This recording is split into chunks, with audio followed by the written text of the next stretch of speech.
لیکن کسی شخص کو یہ حق حاصل نہیں ہے کہ وہ کسی کی جان تلف کر لے جب تک کہ 3 باتوں کا مرتکب نہ ہو. قتل انسانا عمدا او کفر بعد ایمان والعیاذ باللہ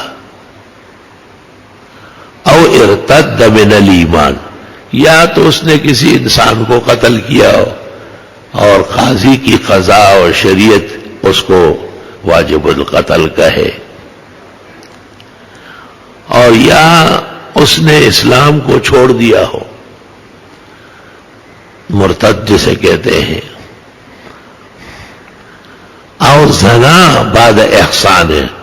شادی شدہ ہونے کے باوجود اس نے زنا کیا ہو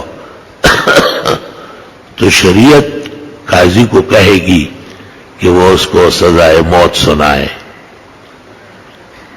ان 3 باتوں کے علاوہ چوتھی بات میدان جہاد ہے کہ کفار مسلمان فوج کے سامنے لڑنے آئے، مسلمان فوج کو اجازت ہے کہ وہ ان کا سر قلم کر لے. اس کے علاوہ کسی کو کسی کے حق زندگی کا جان تلف کرنے کا کوئی حق نہیں.